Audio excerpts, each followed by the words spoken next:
Our very survival depends on our ability to stay awake, to adjust to new ideas, to remain vigilant, and to face the challenge of change. Good evening and welcome. This is Face the Nation. Our topic of discussion today revolves around many key areas: socio-political and economic challenges and the way forward for our resplendent nation, Sri Lanka. Joining us this evening on the show are Professor Pratibha Mahanamaheva, Professor Rohan Samarjeeva, as well as Dr. Priyanka Dunasinghe. Let's start off tonight's show with Dr. Priyanka Dunasinghe. Dr. Dunasinghe, where are we standing right now in terms of the economic challenges faced by the people of Sri Lanka? I'm not talking about the government or the politicians. Let's talk about the people. What are the economic challenges faced by them? Because as of now, 2021, the highest inflationary pressure rate was recorded in the month of July as well. Your time starts now. Yeah, thank you for inviting for the program. I think as of now, it is very clear that people suffer from a number of fronts. One is, of course, due to the pandemic. Some have lost jobs. In particular, some of the sectors which are very vulnerable to the pandemic context, for example, tourism sector. And also some have lost income. Maybe in particular in the private sector, there are some companies which pay, basically implemented some pay cuts. And also when it comes to self-employed persons and small businesses, they have experienced loss of income. Top of that, I think from one side you lost income and income sources, and on the other side the expenditure.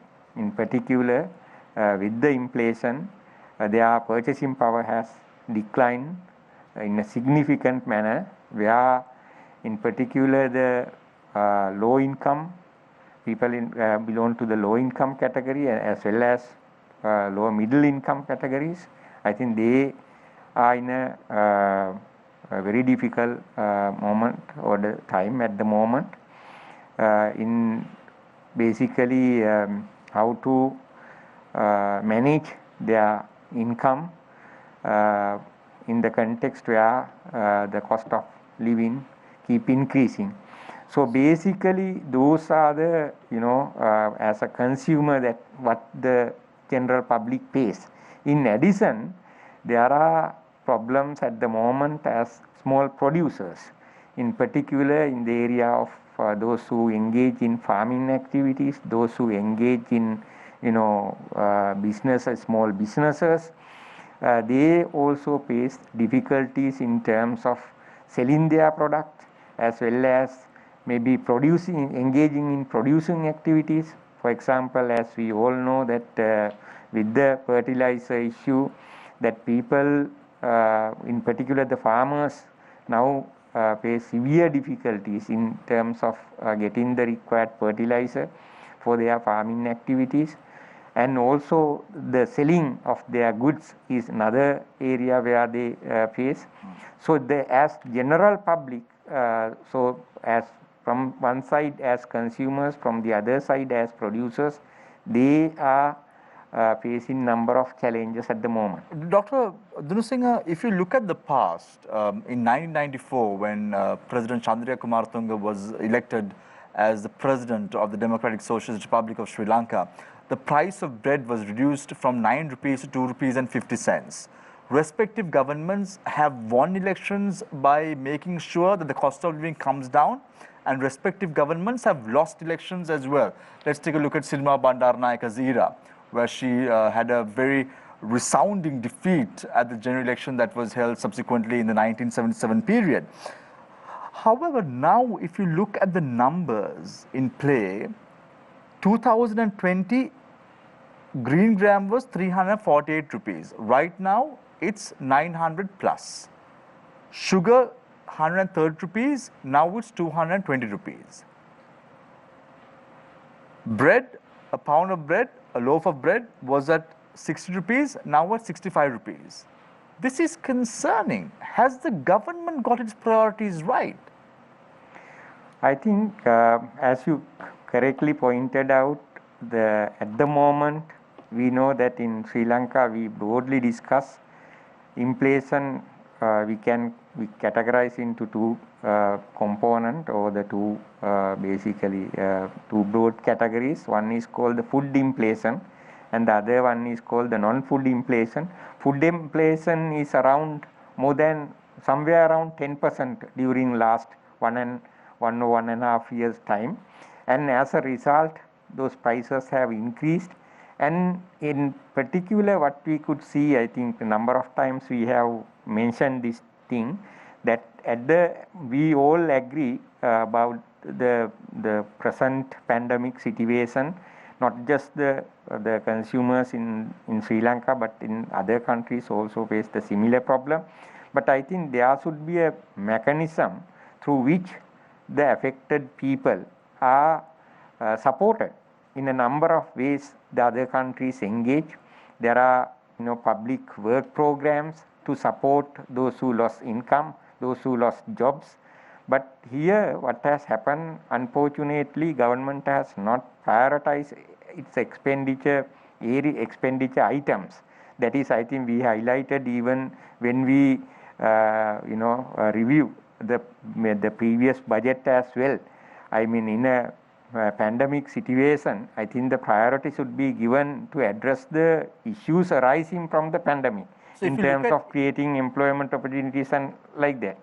If you look at the government's activities right now, Dr. Dhanusingha, we saw the manner in which in 2020, President Gotabaya Rajapaksa making a special statement to the general public said that the maximum retail price of a kilogram of dal would be at 65, a kilo of big onions would be at 150 rupees, and the maximum retail price of a 425 gram canned fish would be rupees 100.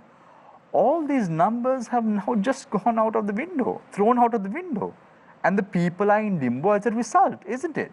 So the government has clearly hoodwinked the public of Sri Lanka. Or are we facing this crisis because of COVID-19?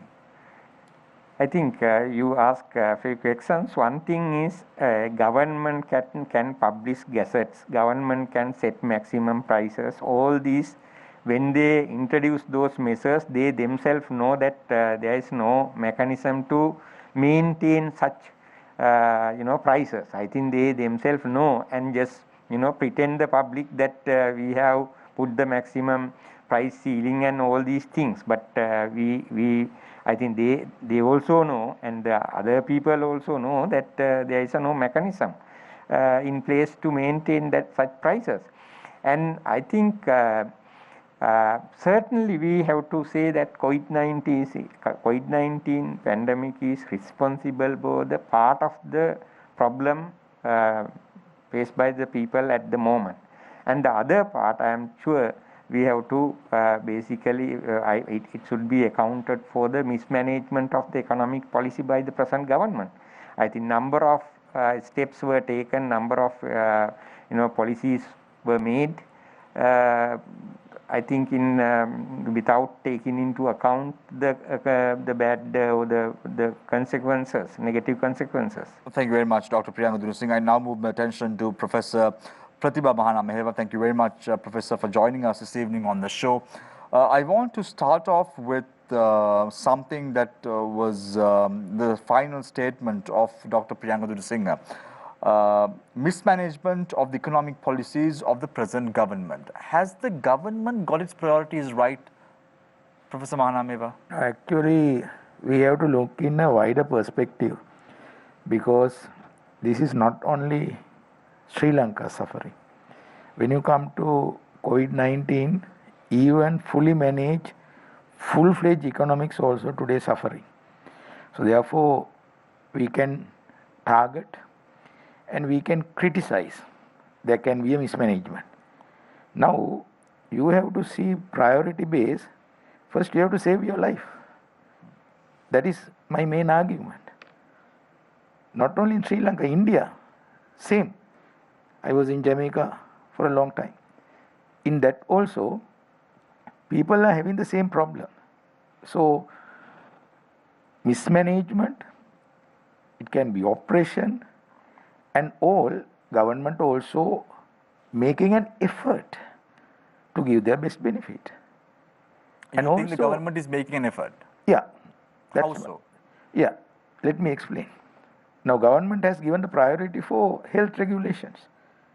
And there was a demand as well as request, even from the government parties, minor parties, to lock down Sri Lanka. So, therefore, that has been fulfilled now and also extended. So, step by step, the government also trying to listen to people, listen to experts, listen to opposition. But it must have a different way. That is my argument. Now in Jamaica, I have seen the Minister of Health in Parliament as well as Shadow Minister in opposition. They regularly meet. Opposition leader and the Prime Minister meet. So that mechanism is still not functioning in Sri Lanka. But Sri Lanka Presidential Task Force is there to minimize COVID-19, as well as there are other committees. I think they look on COLA, cost of living, and also what should be given the priority. So government try, if they can't give 5,000, they try to give 2,000. So some effort, we can't say that is effortless.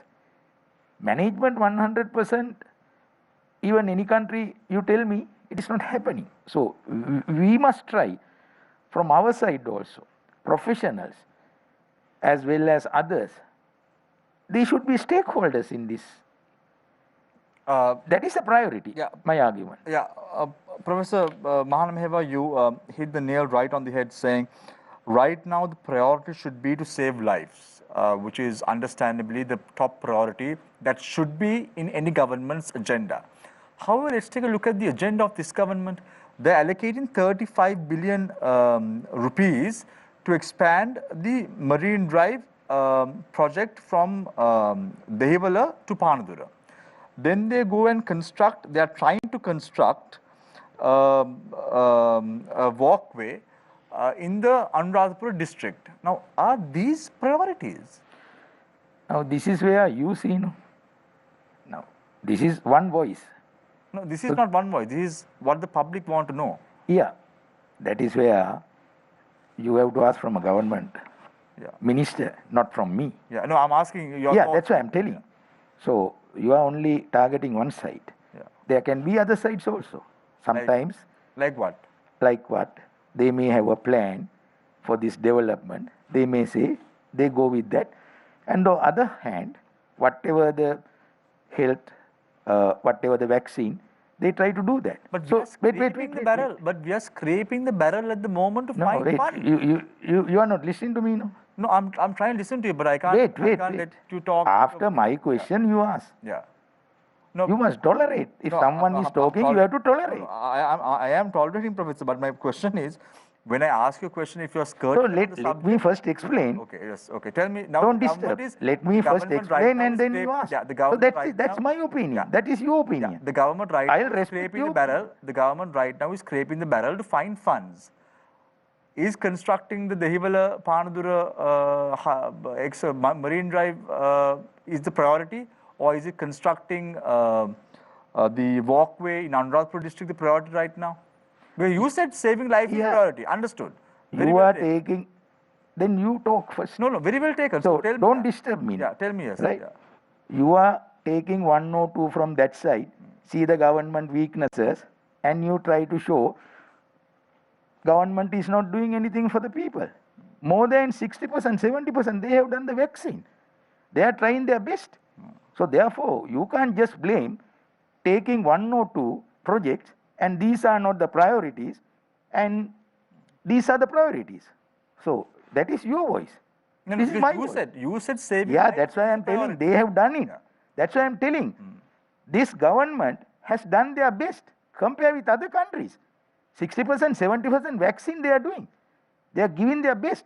And also Sri Lanka Army, Police, Navy, they are helping to save the life. So, Professor, you are saying that that is why, because they have been doing their best, they had to listen to the chief prelates of the sects in Sri Lanka to lock down the country and not the experts. I mean, basically, both must go together. There can be some development projects, and there can be on the other side how to save the lives of the people. So you can't stop one and start. I don't know what government say. This is where I think.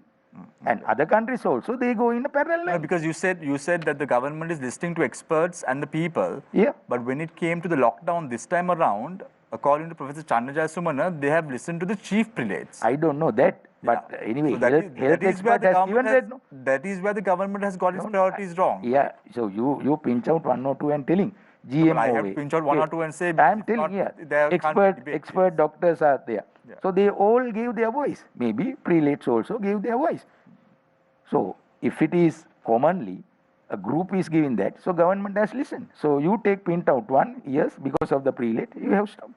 I don't know what the ministers are saying, but I think in a different manner. Yeah. Right, thank you very much, Professor Pratibha Mahanameva. If you want to know what the ministers are saying, if you watch the news and if you look at the papers, you will. No, you don't. You can't say whether I am looking the news or not. No, That is my right. That is your right for question. No, this is what my right for answer. Yeah, this is so you are trying to show every time you are correct. No, I'm not saying. I'm not now. I'm not. You are not suggesting. That's the issue. I'm not suggesting. I'm just saying if you Okay, want to look you at what suggest the anything. ministers are saying, you just have to listen to the I papers, don't know what ministers are watch the saying. papers, and go through the daily routines that are taking place. Now I move my attention to Professor Rohan Samarjeeva.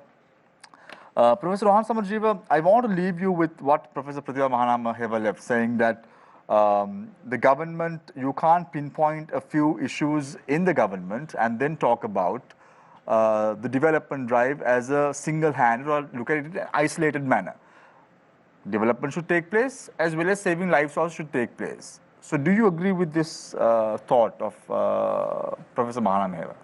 Well, I believe that we have to pay attention to the health issues. We can't have the kind of death rate that we are having is actually quite one of the highest in the world. It's quite a problem. And it's sort of coming close. As somebody said, there were numbers and now they're names. And now they're not only just names, but they're names you know. So it's coming very close. One could argue that we could have done better with regard to, for example, vaccines, that we could have ordered earlier and we could have got the supplies in earlier. You take, for example, the whole situation with AstraZeneca and so on. There was a very long gap that we have to, but then we understand. I mean, these are problems that many governments have faced. The issue is that while we do that, in order to do so, this other method of controlling the health problem is the shutdown, is the lockdown. Now, we all know that the lockdown has got a disproportionate effect on poor people, on people who make their daily wages, who are in the informal economy, who if they don't go out and make some money, they cannot make ends meet. We have seen the evidence outside the pawn shops, PAWN, where people have been giving their whatever gold, etc., trying to get the resources in order to ride this period through. So I would argue that after a number of lockdowns, we've had a situation where a number of people are dry, basically. I think their savings are running dry. That's a serious problem. If you take the 5,000 rupees, I mean, I know there are some ministers who believe that you can live on less than that, but I actually do the groceries these days, and I know that 5,000 is actually not a very significant amount. And now we are not talking 5,000, we are talking 2,000 rupees, yes. Right? And if you look at it proportionately in relation to what other countries have done. So, for example, I know what they're giving in the United States. Much more substantial amounts, which has actually resulted in people's savings going up and the economy also getting a boost, because when the shutdown is over, people come out with a lot of money and ability to spend because of the stimulus payments and so on that have been done in the You cannot US. compare countries like the US, Well, Australia, we could, but we could even compare with other countries. We could compare with even with the percentage. Now, I've looked at the numbers in terms of our welfare programs. So all the welfare programs, including the 5,000 rupee payment, between January and August of 2020, the government spent 199.4 billion, all, right? The comparable period in 2019, it spent 141.5 billion. So there's a 50 billion increase. Quite a lot of that is actually for the 5,000 payment. But I was with a group of experts where we went and made an argument. I mean, I'm not partisan. I offer my advice and my criticism to any political party that is running the country. So we proposed back in May of last year that the IMF be brought in and the debt be restructured. We also proposed that people be paid, given more money for the money that they were losing. You see, if you're a daily wager and the government doesn't allow you to go out because of everybody's health, that we agree that that's necessary, but that means that you have been deprived of the ability to make a living. So the government should compensate you. It's not charity. The government should compensate you on behalf of those whose health has been safeguarded. So the statement at that point was, we have free education, we have free health care, we really don't have a lot of elbow room. And I agree, we don't have elbow room in this country. I agree. So if you look at the overall income that the government got, when the government says we don't have the money, I looked at the numbers and I agree the government doesn't have the money. So their total revenues for 2019 was 1,205 billion, slightly over 1 trillion. By 2020, it had come down to 906 billion, right? 906, 359, and then 6 zeros. Now, from this, 57% was going to government salaries. And if you include salaries, pensions, and interest, it's all gone. There's nothing left, right? So now I told you that the government spent 199 billion for welfare, for these payments, to look after these people who are affected economically. The government doesn't have the money, I agree. Now, I could argue that the government went and got itself into a situation where it doesn't have the money by cutting those taxes in an arbitrary way back in last November, December. I could argue that, but what's done is done. The government doesn't have the money, I agree, right? But the point is that people are suffering. Now, the question is, the government should be truthful. We should speak the truth. Now, one of the largest of our welfare schemes is fertilizer, the free fertilizer that was promised in the Saubhagya Dakma. Organic and inorganic fertilizer was promised free. It says in black and white in the Saubhagya Dakma document. Now, obviously, we don't have that money. So now we come up with this cock and bull story about something about organic agriculture being good for us.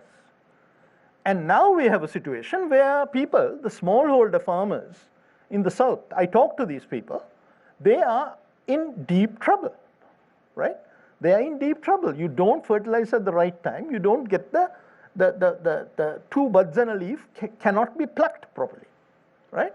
Now some fertilizer has been released, but I believe that's a temporary solution that we have got. This fertilizer stocks, if the ships don't keep coming, we will have trouble. Now, when that happens, we can tell all the stories we want.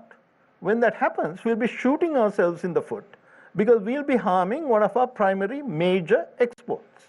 If we harm our exports, then the question comes around. What are we doing?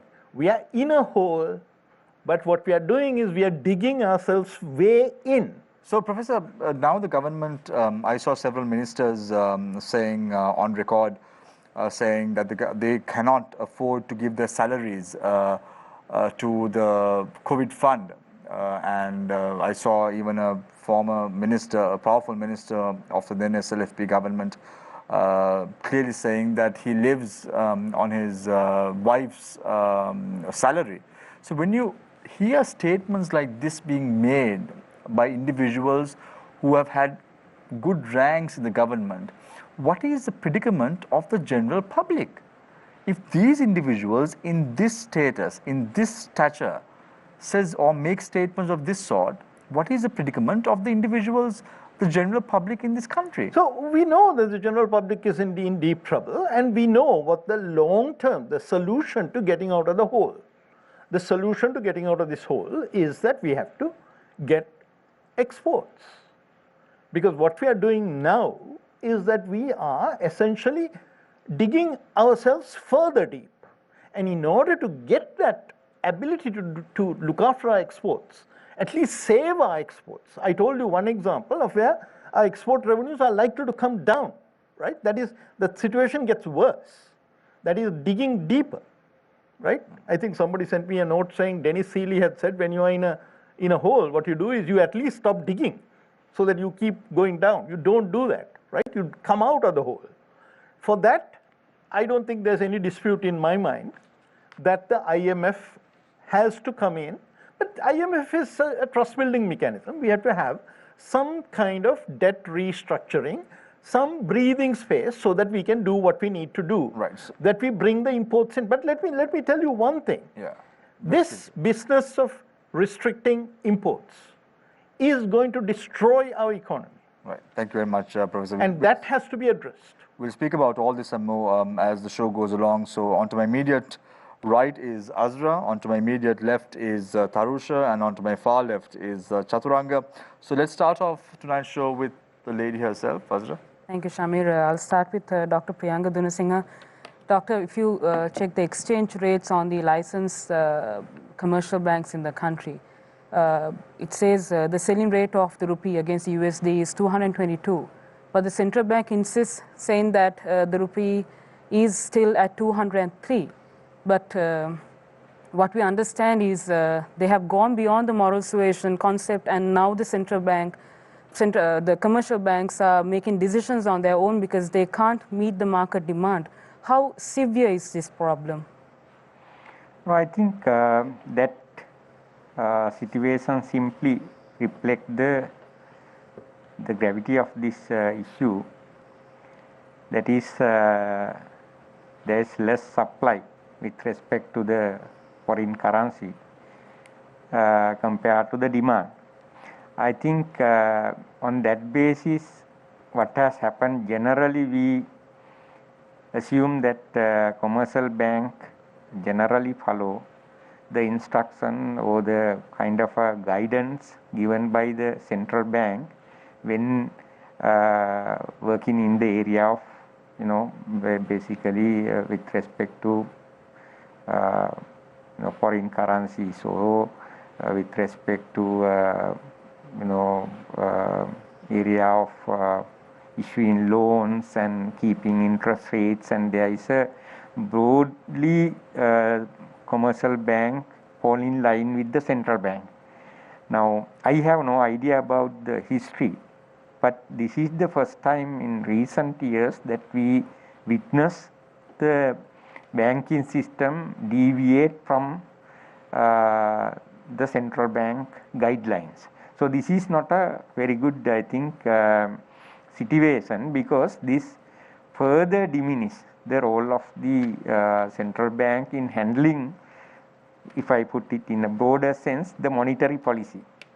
So this clearly signals out that there is a real issue with respect to the real pressure on the currency to depreciate. But doctor, if the central bank is insisting that the exchange rate should stand at 203, and expect the commercial banks to follow that kind of guideline, shouldn't the central bank fill that dollar shortage in the country and ensure that the commercial banks can actually withstand this kind of pressure from the market? Is it because our foreign reserves are so low that the central bank can't do it? Yes, of course. I think the central bank simply cannot meet the requirement. If it can, simply generally what you do when there is a demand for foreign currency, either you have to let the currency to depreciate. If not, if you want to keep it, if the central bank wants to keep the rate fixed, then central bank must use the reserve and protect it. Now at the moment, central bank does not use any reserve, rather simply ask the commercial bank to sell at this rate. But the commercial banks are not ready to do so because it can sell it at a higher rate. Why should you sell at a lower rate? Professor Samarajiva, one other factor that affects the currency depreciation in the country is money printing. We saw how when the government settled a big debt repayment couple of weeks ago, the next thing they did was they printed more money into the system. But what the authorities say is that the money, it does not get involved in the circulation. It gets sterilized within the system, so it will not have an impact on inflation.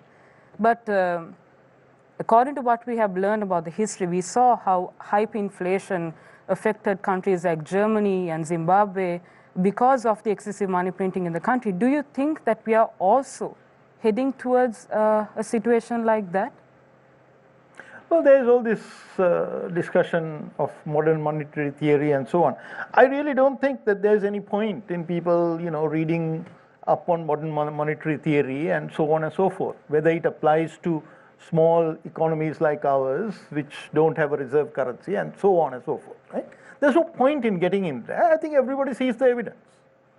Everybody sees the evidence that is not working. And I'm, again, the government has little alternatives. But the point is they can only create more local rupees. There are all these people who are owed money by the government of Sri Lanka who are getting paid with money that is not real. I know this, right? But you can't print foreign currency. That also we know, right? So the question is, we have lost about $3 billion US from tourism alone, right? We have lost that. Even other goods exports have come down. We know this. Now the question is, these gaps cannot be filled by money printing. There's no point in talking about money printing anymore. This can be filled only by exports, right? So when it comes to the foreign transactions, you really have to deal with the world as it is, not as a world that you imagine in your head.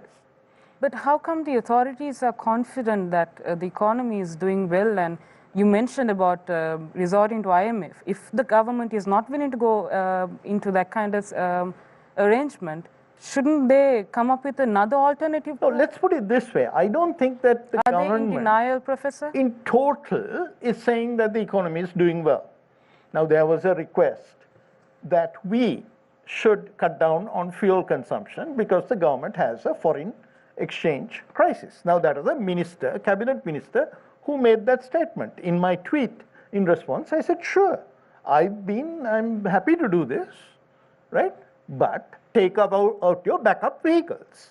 If the government says that not one backup vehicle will be on the road after today, then the people of this country will take this kind of request seriously. Take all the backup vehicles out, put them into garages. One vehicle per minister. That's all I'm asking, right? Do something on those. So it's not like they're not saying that there's a problem. They're saying there's a problem, right? There are people who know that the fertilizer problem is serious and they are unable to go back to their electorates. They know there's a problem. There are some people who argue that if we go to the IMF, and remember going to the IMF, I mean many people have gone to the IMF, It takes time. The relationships break down. It takes time. This is not a pleasant activity. In that submission that I referred to, that we made in 2020, we said there will be pain. The question is, what is the path that gives you the least pain? There will be pain whichever way we go. But Professor Samarji, now since you're talking about this IMF issue, everything that the IMF may impose on Sri Lanka, for example, increase the interest rates, happened already. Use items that are required sparingly. Milk powder is not available, as you said. Petrol and diesel, we have a problem. So there is almost a rationing system in place already, even though we don't call it that. And then we don't have imports coming into the country. Importation of vehicles have been. So everything that the IMF may actually impose on the country, we have already done it to ourselves. So why not then can't the government go? Well, my opinion is if we went earlier, we would have a gentler path. The way we are doing it, we are putting it off. We will have a rougher landing. But in my opinion, there is no alternative. I mean, we have to look after our debt management. There was talk several years ago about creating a debt management office. Yeah. There was talk, I mean, I've heard Indrajit Kumaraswamy talk about it endlessly, about how this was peaking. We are going to have piled up debt in the next 2019, 21. These are all known facts. None of these are surprises, right? So in my opinion, we have to do debt restructuring because of the hit that we took on the tourism account. Let's simplify. Yeah. The tourism account gave us an enormous hit. I sympathize with the government on this count, right? That's a real thing. People are suffering, but the country is also suffering, right? We thought we will get hit on remittances. Thank God we haven't got hit on that one yet. Actually, there's been a slight increase, right? Yeah. So we have to deal with this. The question is, I don't know. I mean, it's maybe that all the demonization of the global institutions, of the peace process, of reconciliation, of every blessed thing that you could demonize, you have demonized. And now, because of that rhetoric, you have to sort of back into these things. I can only speculate as to why this is, because it doesn't make sense. So, just getting back to what Professor Samarji said, Professor Mahanameva, lead with example. If you're saying to cut down on fuel, make sure that you don't have backup vehicles. Makes sense, isn't it? This would give the people ample opportunity to start thinking on their feet, because the government is doing so, the government is taking a haircut, henceforth we will do the same thing, but the government is not doing that. I mean, not even single backup vehicle. They can go by their vehicle because there is no war at the moment. So, I mean, government must also dedicate certain things. I agree with that. But the issue, because I can't comment on behalf of them, but my argument, we have to give an example. So, once you give an example, even many countries, they don't have backup vehicles. But I don't know how many backup vehicles these ministers are using. My argument, not a single backup vehicle. They should go by their vehicles. This is where we can save money. So you must have a proper plan for that. When you are discussing it, that's why the policymakers, when they take a decision from your side, I don't know. Now, very recently, still the public servant salary is not deducted. But some ministers, they say, right, we are actually contributing this. Some ministers are not doing that. So where a minister getting certain salary or allowances or privileges, there is a way you have to contribute it. That I agree. But I don't know whether you can put in a hard and fast rule for everyone. All right, we are paying half salary. I just want to ask you, Professor, now, in the President's recent speech, he goes on to say that people will have to make sacrifices if the situation aggravates. What does that mean in your opinion? I think even not only from the ministers or public or government service, from our side also we have to see certain limitations. Even now in the pandemic, sometimes we have seen people are moving here and there for unnecessary, moving. And also when they are consumption, so they try to put their best from the general public side also. You also try to limit certain things. So I don't know whether this is a democratic country like Cuba, you can do that. Now Cuba, you can put the rule, right? Only 2 meals per day. So likewise, they can't enforce it 100% like a communist country.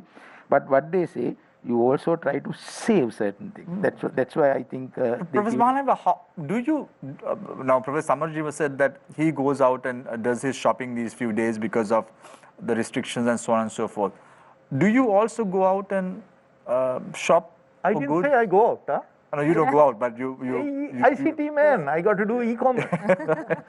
of course, online or whatever it is, you do your grocery shopping.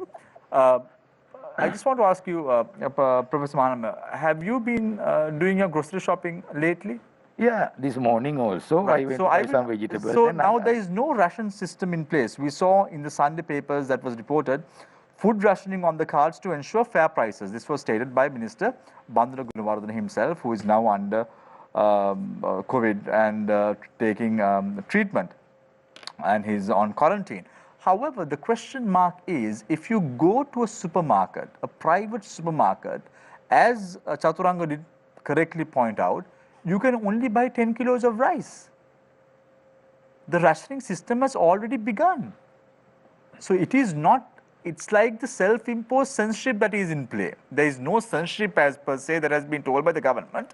However, you have to restrict. Now we just saw a recent revelation that was made by Dr. Sandarwan Bandar, who was from the MRI. Now he has been summoned to the CID based on the news reports that I'm hearing right now. So right now there is no rationing system in place. However, a rationing system is in place, isn't it? Now it is like this now. Let's see. Now you can't buy milk powder. There is no milk powder in the market. Yeah. Now I'll give a place to buy milk powder. It's in Bambalapitiya Highland, but they give only 2 500 gram, 2 milk packets per person. Rationing. Right? That's rationing. Yeah. That's what I'm telling. Yeah. So this is where not only people now, they also get used to that. So we have to see how this system and also regularize it and the mechanism which work. That's why I said I agree, even this fuel consumption and other things. So if people are ready with that to sacrifice and also to follow the health regulation, but even this pandemic I have seen everywhere, everyone, they go everywhere. Even police are very liberal now. So therefore we also have a duty from our side, right? We also have a duty from our side as a duty must help the country. Otherwise you can't go alone. Professor Mahaneva, you were one of the commissioners of the Human Rights Commission in Sri Lanka. Now you just mentioned about Cuba. You can impose a rule in Cuba. You can impose rules in Israel. Can happen. However, we are a democracy. I want to ask you a very direct question. Do you think democracy prevails in Sri Lanka at the moment? At the moment, democracy prevails. I'll give some examples. You see one of the highly recognized democratic country, Australia. When they came up a demonstration, how their police treated their people. But even we had a lot of demonstration. But most of the time, police last, I think, few demonstration, police kept silent. No, so likewise, that is the last 2 to 3 protests. But if you look at the last 4 to 5 months back, there was no democracy to protest in Sri Lanka. Government learn a lesson. When government learn a lesson the hard way. That's a different story altogether. But we are talking way forward. Way forward should be like that. Yeah, so every single time something goes wrong, the government takes a lesson from that and takes a view from that, and then will act accordingly. They have to study the system and also how other countries treat. From that, they learn a lesson. So this lessons learning is very important for people. So my question is, when these things happened before, a few months ago, did you think that democracy prevailed in Sri Lanka? No, because Sri Lanka forces also, police, they have to protect the peace as well as people who are using this. Now with this protest, the consequences are coming now. I am not going to discuss that. So immediately government should set up a committee and try to find a solution. That's why this demonstration, teachers demonstration I am talking, but now the teachers are also ready to accept whatever the cabinet subcommittee has given. But this is too late. That's why I am telling. Government should act proactively. Government should do that. Because we're still on the subject of the IMF and so on and so forth, as correctly brought forward by Chaturanga. Professor Samarjeeva, I want to drag your attention to Zambia for an example. Zambia has to pay 12.74 billion US dollars. They had a recent elections on the 10th of August, a couple of weeks ago, and a new government was elected to power, and the new government very clearly says that they have to go through a restructuring agreement with the IMF to ensure that they are bailed out. Are we moving towards countries like Zambia at the moment? Now, this is very alarming. As Azra mentioned before, are we going through the process of being another Zimbabwe? Raises an eyebrow, isn't it? We are in a precarious situation, aren't we? No, I don't think there's anything shameful about getting your debt restructured in the middle of a pandemic, right? When the pandemic hit, I looked to see whether what were the countries that had taken urgent, immediate assistance from the IMF, not restructuring, right? Just assistance. Except for India and Bhutan, all the other South Asian countries had at that point, right? We are talking about last April, May, that period. So I don't think there's anything shameful. I mean, I was surprised that we hadn't. I really thought we should have, but we didn't do that for whatever reason. India, because of their big reserves, they don't have to, and India looks after Bhutan. Their currency is pegged to the Indian currency and various things like that. So the question is, do you take the remedial measures at the right time? I don't even think that IMF is essential. I agree with some of my colleagues that what we really need is a credible plan that people will believe, and it will be reflected in the ratings that we get, that people will believe that we are getting ourselves on a path where we can responsibly manage our debt. But now we are in a situation where I don't think we can come up with a reasonable, credible plan without the backing of an entity like the IMF. So that's the only reason I'm talking about the IMF. I have no particular love for the IMF. Yeah, if somebody else is going to play that role, why not? But strongmen of the previous government, let's take a look at the 2006 or 2009 era. We saw Vimal Weerawansa saying that we have to pull the plug from the World Bank.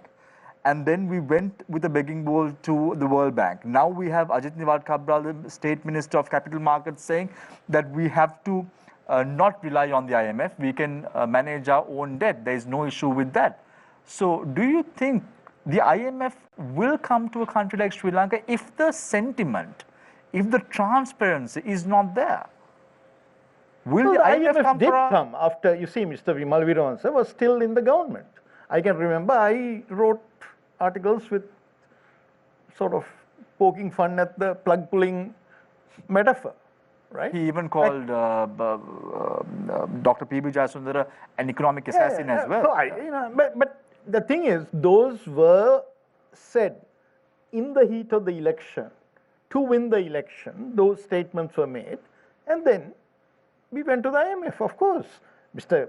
Ajit Niwad Kabral himself went to the IMF. He was the central bank governor at that time, right? So the question is, that is, these kinds of decisions are not made by personal animosity or ego or things like that. These are big boys, right? So these negotiations, you have to do them in a hard-headed way, and these negotiations have been done over and over again. I mean, if anything, Sri Lanka has gone to the IMF too many times over our short history, right? So Mahana Maheva, just a couple of days ago, Standard & Poor's also, since we're talking about the economic situation in the country, they cut down Sri Lanka's rating to CCC minus. And they say that they're expecting Sri Lanka to face a severe financial crisis in the next 12 months. Are you personally satisfied with the manner in which our authorities are tackling the economic challenges right now? My personal view, basically, economic challenges, I am not much think they are going on the right way, because the question you ask for the next 12 months, we have to be very curious. We don't know how we are going to plan it, and also all these depend with the pandemic. So the government also must have a strategy in the next 12 months. So we don't know what date this lockdown will, open. So likewise, I don't think we can have a long-term plan, but you have to see the situation, and weekly you have to analyze and see how you take these steps forward. Now basically country is suffering with loans as well as other income we don't get. So that's why they try to open for the tourist with a bubble, and also all these our Middle East as well as other countries, those who earn some money for Sri Lanka, now they have come back more than 300,000. So this is where you can't bear that. Dr. Mahanameva, you're precise in saying we have to analyze this weekly, because last week the government came forward and said we don't have an issue with regard to milk powder, we will sort it out. There was the gas shortage 2 weeks ago, they said we will sort it out. Now we see, just now, a short while ago, emergency regulations relevant to the supply of essential food items, sugar, rice and paddy declared by the president with from midnight tonight. So yes, as you said, on a weekly basis, we don't know what is going on in the country. The government says this week we are fine, the next week they impose emergency regulations, we don't know what will happen the next week. But my question to you is slightly different. My question to you is coming to you like this. Now, the priority of the government has to also be taken into consideration. We knew immediately when the COVID pandemic happened, there were people talking about this earlier. And then there was this sense of ignorance from the side of the government, and then we are here today. When even the opposition leader raised the matter of the vaccination, there were, what happened, we all remember. The tonics, the former health minister trying to throw the pots into rivers, we remember all of this. Now, at this moment, we see the government engaging infrastructure development project, especially I'm referring to this latest one, Parakram Samudra walking path being built, when, as we discussed, people don't even have food to eat. So the priority of the government, who is thinking these things, Dr. Mahanameva? So the policymakers must take a decision, because we can give our views only. But I think both must go together, because if there is, I don't know, this walking path, you are talking about this riverbank is in Parakrambahu River, right? Okay, Parakrambahu Tank. So this is where prioritizing people needs as well as certain projects, once again I am telling that. So the government advisors are there. So UDA and others, they must take a decision, and also municipality council, that's right. So they should come and take this to the higher level, highest level, and tell, okay, these are not the priorities, but we need these type of priorities. On the other hand, people are also suffering. Certain people, there is nothing to eat. So then what is the other plan we must have to set up this economy? And I think they must think that in future. Professor Mahanameva, all in all, do you think... If you don't mind, Tarusha, is it on the same subject or...? It's on the same subject. So, right, okay. All in all, do you think that currently the government is heading towards the right direction? I think government, they also have their advisors, they also have their priorities. My argument, it must be balanced. You can't stop all the development work and flood money for that side. So you have to think that.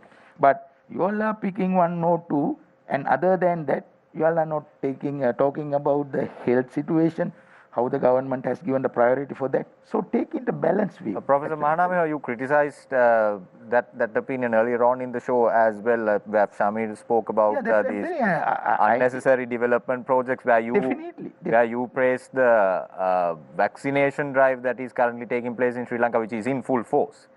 Can you tell me two correct decisions this government made since COVID-19 hit Sri Lanka in the earlier 2020, and two wrong decisions this government made, just to get some clear ground here? No comment. Thank you. No comment. No, sir, right. So if there's no comment, I just want to quickly move to Dr. Priyanka Dunsingha. I'll come back to you, Professor Mahanameva, in a bit, because I just want to make sure that everyone gets an equal opportunity to speak. One of the SIMA former presidents in Sri Lanka, Mr. Angelo Patrick, posed a question to Dr. Priyanka Dunsingha. Now, IMF will require a recovery plan which our government will find far too politically sensitive to implement. like increase in taxes, reduce subsidies, privatize loss-making government businesses. The government, at the end of the day, if they want the assistance of the IMF, need to bite the bullet, isn't it? I think that we can, what we can say is that based on the past experience, now the Sri Lanka has sought IMF assistance around 16 times, and based on that we can say if we go to IMF, the IMF will put these conditions with respect to either revenue consolidation or expenditure cut. That is what we generally believe in order to address the structural weaknesses. IMF may come up with those reforms, or want governments to go ahead with those reforms. But I am sure that two things I must mention here. Number one is that why the world leaders decided to form an institutions like IMF. The very reason is that to assist the members when the members face with some balance of payment related issues, the IMF was set up in order to assist. So that now this is a situation, where the Sri Lanka... If I recollect right, Dr. Dunusingha, the IMF was formed in 1944 as a result of the Great Depression. And that is how the IMF was formed in New York, to make sure that the countries that are suffering as a result of the Great Depression are looked after quite well, isn't it? Basically, in order to help the countries when it comes to the balance of payment crisis, that include the stabilization of the currency as well, because if not, it could hurt the world trade and the payment system. So when it was formed in 1944, there were 44 members, and now there are approximately 190 members who are dependent on the IMF. If we are to move forward, Dr. Dunusingha, what should be the first step that we should take? Now, if we want the help of the IMF, what must be the first step? I think now I will come back to you what should be the first step. I think one thing that we need to make sure that IMF, even the other institutions, financial institutions, understand the current context where the member countries seek financial assistance. In such a context, raising taxes is not really a good measure at this moment. Even expenditure cut is not really a good moment at the moment. So I don't expect that IMF to come up with the same reform package that generally we witnessed in the previous occasion. That is the number one. IMF has also failed, Dr. Dunusingha, in certain countries. No. I think now that is, I think, one thing very important to discuss. Now we say that IMF has failed at policy prescription, when wrong and all these things.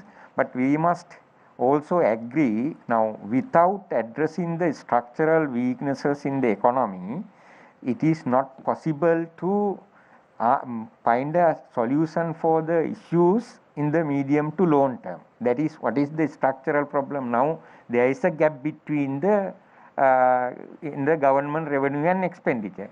There is a gap between the foreign exchange supply and demand. If I put in a very broader perspective, other way around, we can say that there is a balance of payment issue. So what we have to do to address that issue, we have to improve the competitiveness in the economy so that we can increase the export.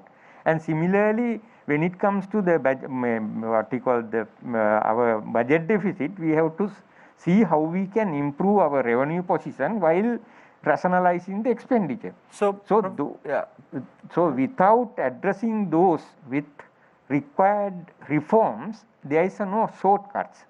Okay. Now, what has happened in the past is that we implement the IMF programs until that program is over. Then we get we simply deviate from that. Yeah. We simply now sometime what happened even after this government came into power, we simply provide some tax concessions. Professor Samaruji, now if you look at the export sector, you mentioned before that it's very important to build the exports in the country, and agricultural products like tea has a bigger role to play. Right now, the fertilizer issue is not evidently seen in the tea industry at the moment. But in the longer run, when crops don't give the necessary yield, things will not improve. As a result of that, what would be the ripple effects on the country's export revenue? Well, I mean, tea, I think it's relatively simple. We have had large numbers of agricultural experts writing to the president, quoting studies, saying what the crop losses in each area will be, right? Now, I can talk about a particular sector in the agriculture that I was deeply involved in, which is the question of exporting fruits and vegetables to Europe and elsewhere, subject to Euro gap standards and so on. So we were looking at with the Department of Agriculture in Peradeniya, we were working with them and the Exporters Association to help get these things to Europe. And these are the ones that are going to be hit the hardest. Because here, you can't send ugly fruits, to put a term. This term is actually used in the trade. You know, things that are gnarly and have got knobs and various things. You've got to send decent looking fruits and vegetables. And you've got to have the right amount of chemicals and the right kinds of chemicals, the incredible amount of documentation that is involved in it. I mean, these people had to say, here's where we keep the pesticides, here's where we keep the weedicides, and the distance between them is such and such. All those records had to be kept, right? So when you have this kind of blanket prohibitions, people will, in their desperation, because they have invested money in the crop, right? In their desperation, they'll start putting illegal or unapproved chemicals on their fruits and vegetables or tea. And then the people will be doing random tests at the other end. And when they do random tests, they'll find out these are not entirely based on trust. So and they will be rejected. And when they're rejected, they're incinerated. In Europe, they incinerate entire container loads. Yeah, right now, so this is destroying relationships. This is destroying markets. Right now, in 2017, when the glyphosate ban came into play, Professor, there was a huge issue with the tea industry and the Japanese market. I know. That's why I'm saying none of these things are unknown. I mean, this is what really boggles my mind. And right people now, know. And right now, right now they found out Diron to kill weedicides that are being used in the tea plantations in Sri Lanka. As a result of that, many exporters have been battered because of the issues that the exporters face in terms of finding the right produce to the right market. Now let's talk about, everybody in Sri Lanka likes value added and branded and all this good stuff, right? But look at some of the packaging. For some of the packaging items, you have to have some component from outside. You have to open an LC. You have to make payments to your long-standing partners. You can't suddenly say, now we are changing the terms of payment for you. Now you have to give me long credit. I can't pay you the way I used to pay. You can't do that. Now you have one piece missing. How is your export going to work? What I like to tell people is, in terms of exports, the largest single export item in Sri Lanka, as everybody knows, apparel. But in terms of imports last year, what is the largest single item? That was also material for the apparel industry, right? Depending on the year, because last year was one where we didn't drive a lot, and the fuel price, the petroleum prices were low, so petroleum went to 2, but otherwise about 15% is petroleum, right? Oil and various aspects of that. So when you have that many of the inputs coming from outside, right, and you have to run from pillar to post, looking at people, asking your old college mates, Machan, can you give me this? Can you find me some dollars? I mean, this is not the way to do business. So we'll come back to that in a minute, Professor. I think it's very important to speak about the opening of LCs because there are many manufacturing companies in Sri Lanka who are suffering as a result of not being able to open LCs. But I want to pick Professor Mahanamheva's brain on your thoughts about the ban on the importation of chemical fertilizer. actually now ban of chemical fertilizer is a good concept, but you have to start step by step. Immediately, if you put a ban, then how you can fill the gap? Now they have understood and they have, given certain permission to actually import that.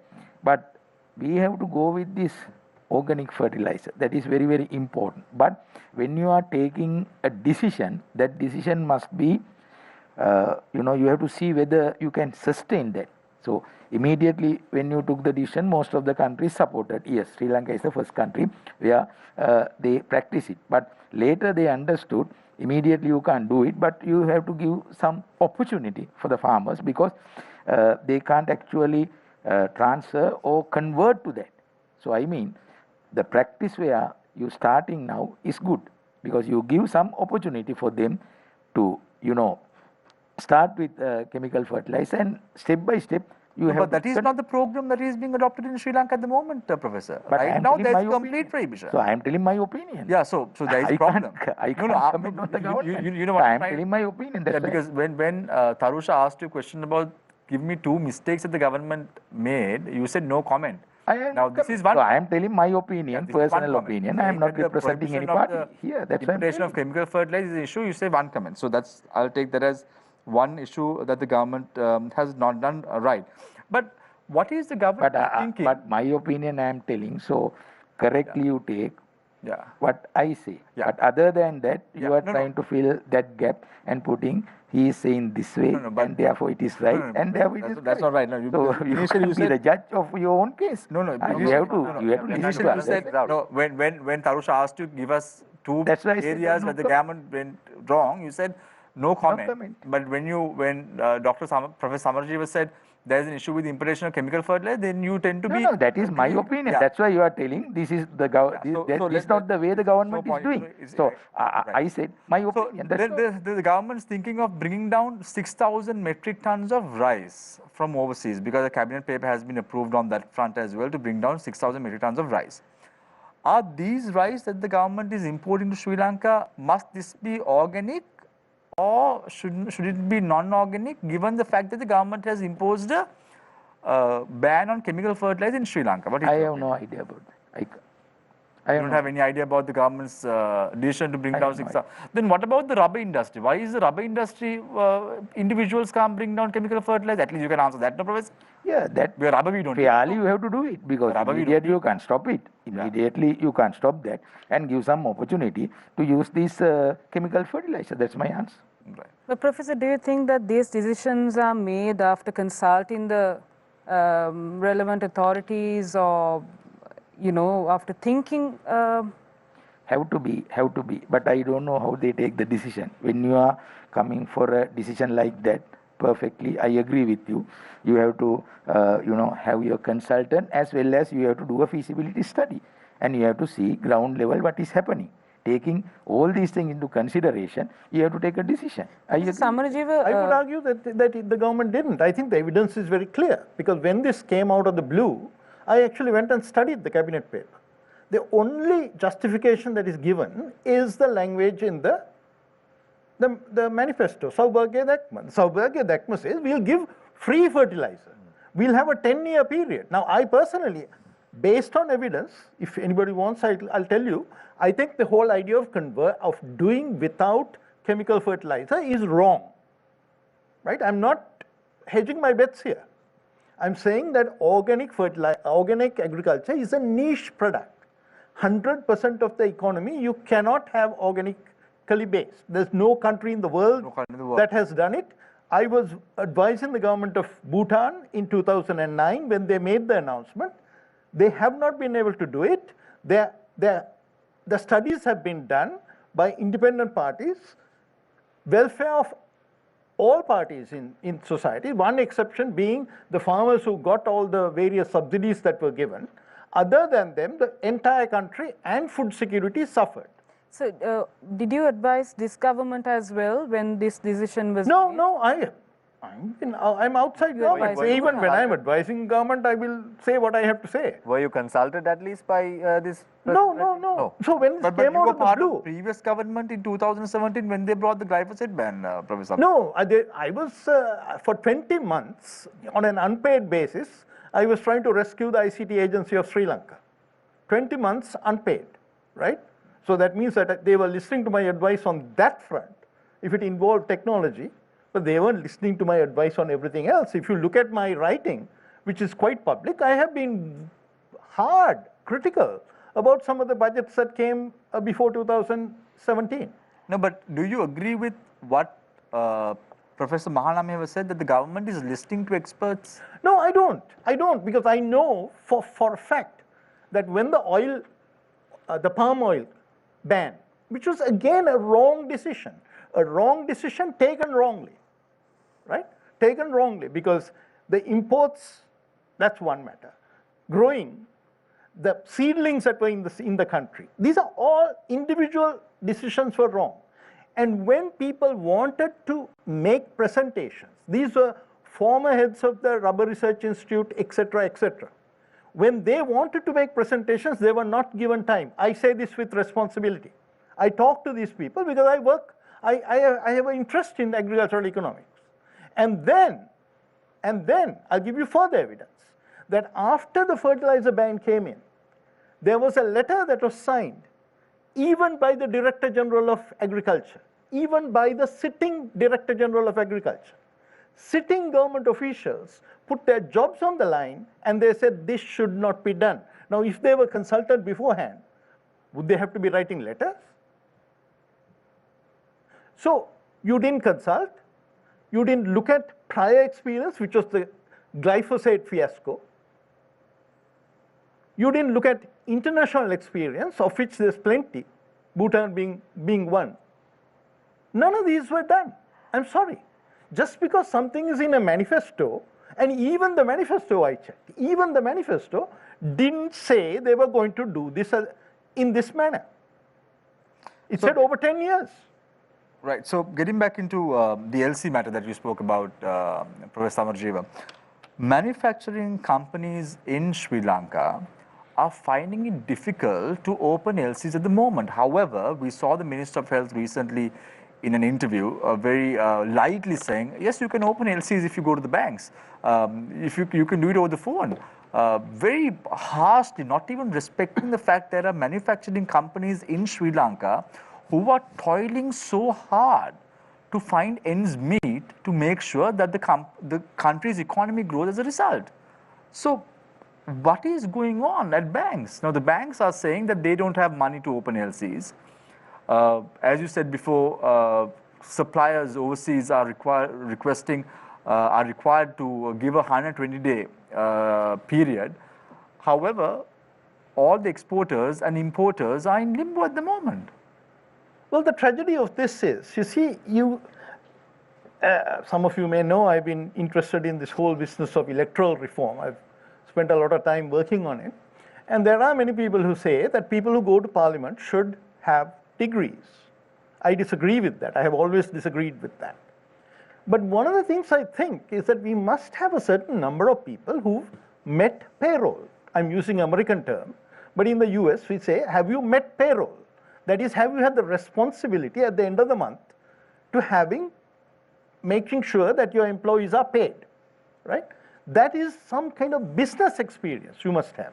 These are people who've been living off the state. There have been MPs in this country who have been MPs from the 1980s and the 1990s. Even before coming into parliament, they have been doing other things, but not meeting payroll, not taking responsibility. And I think people like that are the ones who tell us, oh, you can go to the bank and get an LC over the phone, right? The reality is that this is not, when you have a complex manufacturing process, as our friend Professor Premchandra Atukorala says, there's something called global production networks where, you need requirements. Now, I was very surprised. Recently, my daughter was in South Africa and she brought me some honey bush tea or some weird South African thing. I turned it upside down and it had been packeted, put into the packet, the packaging was done in Sri Lanka. So can you imagine, honey, bush or whatever that raw material had been sent to Sri Lanka because we were good at handling tea, and some company here had done the packaging, beautiful packaging, and nice tin box and wrap it and sent it back. And she goes to some place and says, oh, this is what I'm going to give my father, right? So this is the economy that we are living in. These people don't have a clue as to what this economy is about. That your entire, now I'll just give you another local example. Harishchandra, everybody knows Harishchandra, even during the 77 worst closed economy period. Harishchandra was there, no? You could buy coffee, you could buy spices. They had to cancel certain export orders because they couldn't get a small ingredient. One part of the ingredient that they needed, ulundu, was unavailable because of the import restrictions. From India. Import restrictions kill exports. That simple thing people don't understand. LCs and relationships take time to build in the commercial world. You don't just walk away from promises and ways of doing business that you have developed over the years. These people don't understand it.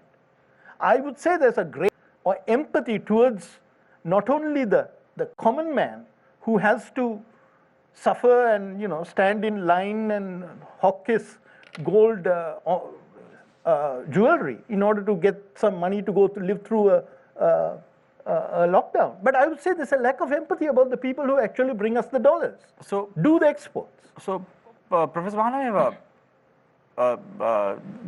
Professor Samarjiva completely rejects the point of view made by you, saying that the government listens to experts. The government only does things for their betterment, for their goodwill. And everything, in a nutshell, what Professor Samarjiva said was illogical thinking is taking place in the government ranks at the moment. What is the message you have for the government? Now, my message is this. Now we take the present scenario. Now let's see. Experts were called for this lockdown, and all the medical experts as well as other experts in that field, they gathered, and thereafter they gave their opinion. According to that, government acted, right? You can cross me and you can ask some questions. And I can ask you let me finish. No point of asking you, Professor. Yeah, that's why I'm telling. Not heard that statement. That's why I'm telling. Okay? So, I am not sure whether this has been given by an individual or not. Now, every ministry, there are consultants. They have recruited. So, those consultants are basically advising the minister. So, minister may listen or may not listen. There is a transparency issue. So, my argument, it should not be like that. It should not be like that. If the consultants are there, experts are there, when they give their opinion, you have to see it properly, analyze it, and act accordingly. If they are not doing it, it may be a loss for the government. But Professor, earlier you mentioned that the government is learning from the past mistakes and is moving forward. So do you think that they have learned anything out of this situation, especially when it comes to this particular issue that we're talking about? Sorry, I think now they have studied the situation and they may be taking certain precautions for the future. So that is where the way forward. You may not agree with my answer, but that's why I see. But Professor, we hardly see any results. The outcome? Is it because, why? I mean, I don't understand. No, I mean, different people think different way. There are 6 people here, 1 go against and 6 go one side. So it doesn't matter. I am telling this. This is where people perception. Do you think the 6.9 million people who voted for this government are happy? I am not talking about this government voting and other things. No. Telling the answer, do you think they are happy? With the way the government is going forward? I can't say that. I have not done a survey about it, so I can't say it. So we have to see it for the election. In your opinion, let me rephrase that question. In your opinion as an academic, do you think what the government is doing right now is right? I think certain actions are right. But certain actions are wrong. Right. But certain actions, they have to think twice before they take the decision. Tell me. Fertilizer. That's why I said. Fertilizer is one issue. Yeah. Only fertilizer is the problem at the moment. There is nothing else. There can be 100 problems, but I see only one at the moment. They may take decision accordingly. There is a cabinet and the ministers are there, so I can't challenge them. I can't give anything for them. But criticizing is a wonderful way where you can put the government into trouble. But other than that, I look this problem in a very balanced way, right? That's why my opinion. But that is democracy, no? Criticizing governments in play. Okay. You're someone. No, I am not telling that. You have to see what are the positive sides. You're a staunch supporter of democracy because you also. That's why I'm telling you. You have to see the positive also. You are always picking up certain things where, yes, digging this one, digging that one. That is my job as a journalist, unfortunately. My job is to dig for issues. Not arguing. There are no voices like us in the media. I don't think any issue will be brought forward. Let's look at the central bank bond controversy that has taken place right now. The Parakrama. That's the only problem you have at the moment. Sri Lanka digging Parakrama Samudra. That's all. Dr. Dunusingha, are you happy with the manner in which the government is handling the COVID-19 crisis or the economic crisis, whatever you call it, because you feel it as well as a citizen of this country? Are you, as a learned person, happy with the way things are handled? I think I am not qualified that enough to discuss the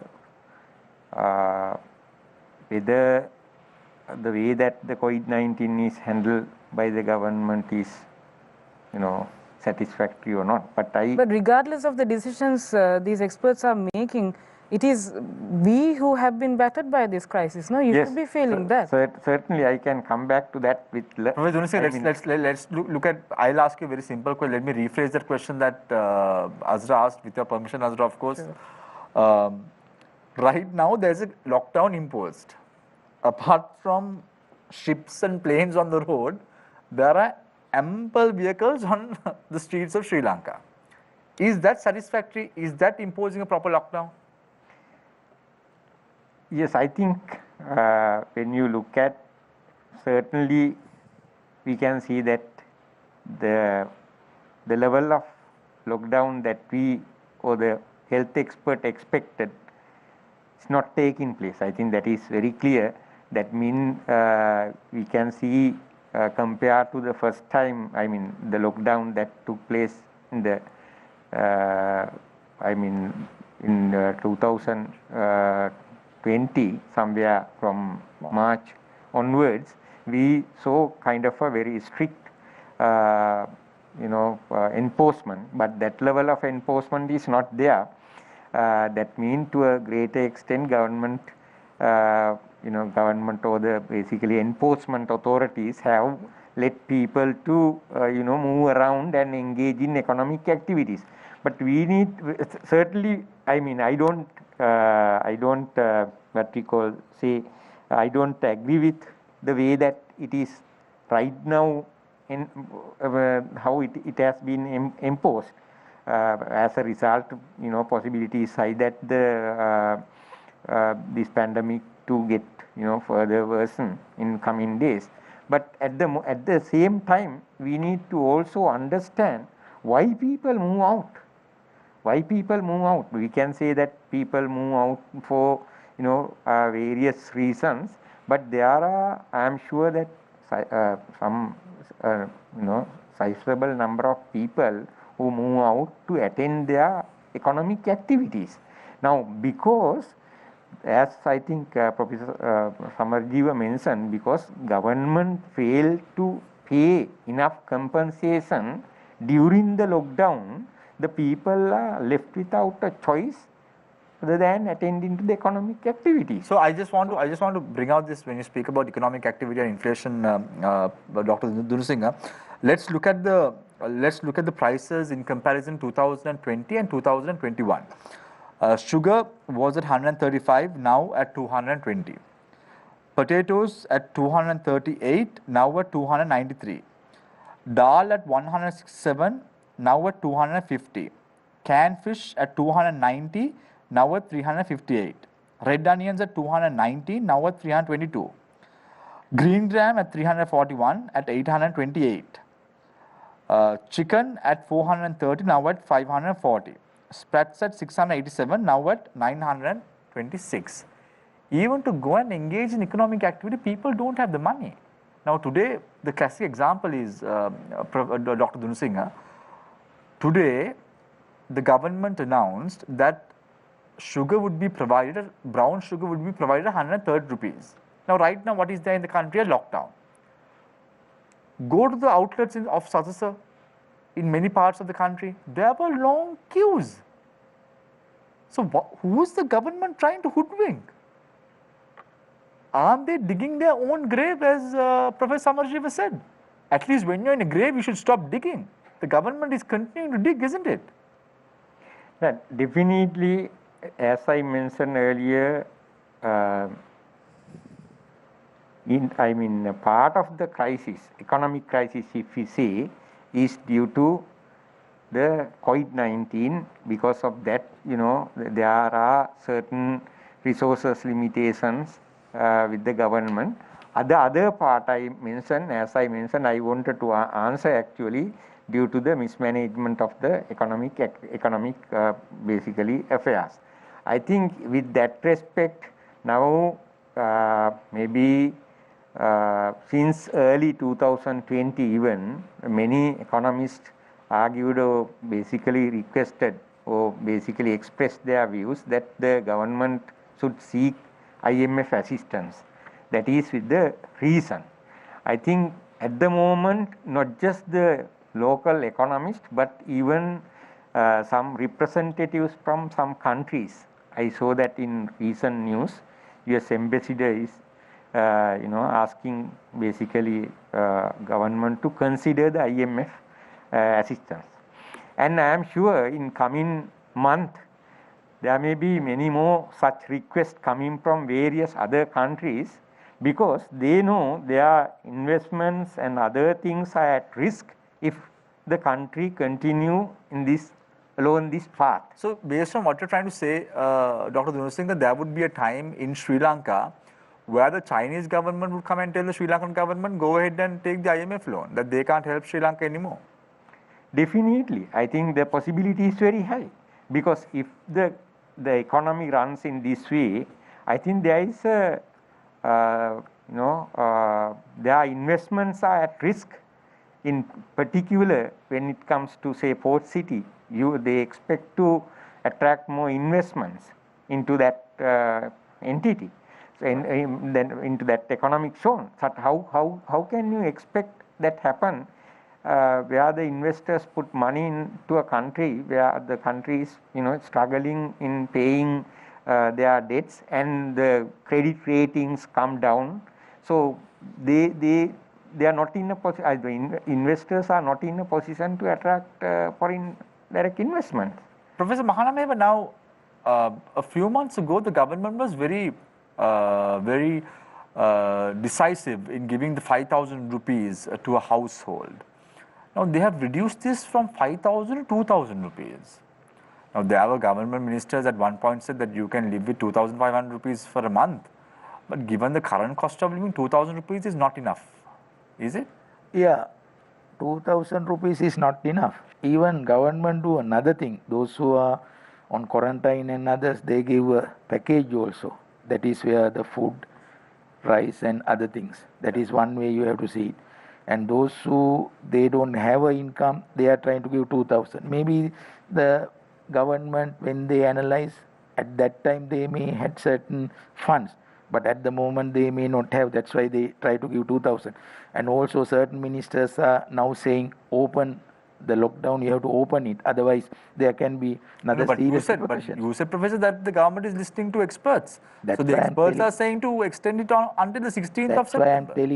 That's why I'm telling. So certain parties are making certain requests, but finally government has not done that. So who would the government listen? Lockdown. Who would the government listen to? Is it going to be the experts or the key stakeholders of? So you can't ask me. No. Who would listen? Who must they listen to? They must listen to the consultants and the experts. So don't ask me that question. You can ask from a minister. But you said, Professor, no comment, but you answered that question. No, my opinion, they must listen. That's why other than that, I can't make a comment. No. How can I say, like a minister, yes, we have to do like that? But no, thank God, Professor Mahanameva, you are not a minister. You know why? Because the ministers, given the fact that how they're reversing what they're saying these days, I don't know you that, would have a big problem in gauging what the ministers are saying and how responsible those statements are. That's why are. I'm telling the consultants as well as their advisors, they must listen and work. So that is, I can tell. So you ask the question whether they are listening or not, that I can't tell anything. Yeah, but you are saying that they have to listen to experts and consultants. That's what I'm telling. Dr. Dunusingha, now you spoke about the current lockdown which is prevalent these days. One of the key allegations that medical experts in Sri Lanka threw at the government was that one of the lockdowns that we underwent, the lockdown was lifted immediately. It was not lifted gradually, for an example, province by province or district by district. If this particular lockdown that we are undergoing right now, if this one is gradually lifted for a long period of time, what sort of an economic impact will we have from that? I think the economic impact is very clear at the moment in terms of, in particular in the area of distribution related activities and also production related activities are affected largely. To some extent, consumption related activities are also affected, but in mainly the distribution and the consumption production related activities are affected. So as a result, what happened is, I think if it takes time to lift the or remove, take out this lockdown, that could have a greater impact to the mainly to the this what we call the daily wage workers or the what we call the informal sector in broad sense informal sector. So I think the impact at the moment is severe with respect to the loss of jobs. So that is where actually the government must step in and try to find a solution how to basically how they can re-employ it in the economy. Maybe the firms are not ready to employ at the moment, so that government must initiate a kind of a what we call the public work program, where government pay but the workers employ in private entities. I think such programs are initiated in other countries, including the India, Bangladesh, Nepal, and even in the South Asian region. So now, when the lockdown period continue, if it in particular, if we have to go for a longer period with even with the present lockdown, I think government must come up with a program which could help the people who lost the jobs in particular. Right now the 5,000 and other kind of assistance in terms of loan, whatever the financial type of supports to leasing and various other bank loans and related area. We need to have a kind of a very what we call the program with an active intervention that is lacking in the context of Sri Lanka when compared to other countries. Professor Samarashiv, very interesting thoughts, from Dr. Dunusingha as well as Professor Mahanameheva with regard to how Sri Lanka should move forward. Now, we all agree that we are in a dilemma. Are we not, Professor? Yeah, public policy is about making trade-offs. Right. So we have to do multiple things and we have to balance. Absolutely. And we have to manage with what we got. No, yes. Are we in a dilemma right now in terms of the country's economy? Yeah, we have choices to make. But yes, we have to bite the bullet and then move forward. We have to bite the bullet. There's no way that we can price petrol and household gas at retail level below what the international market is giving us. There are certain things that are not dilemmas. Now, those are facts. Yeah, so I saw recently the Minister of Power and Energy had gone to ask for assistance from the UAE to provide us fuel at a concessionary rate or even at a loan. But already at this given moment, we owe Iran 350 million plus US dollars, and we've been talking over and over again about a swap system for tea and fuel that has not materialized, unfortunately, despite the fact that we have had respective governors of the central bank trying to mediate such a deal.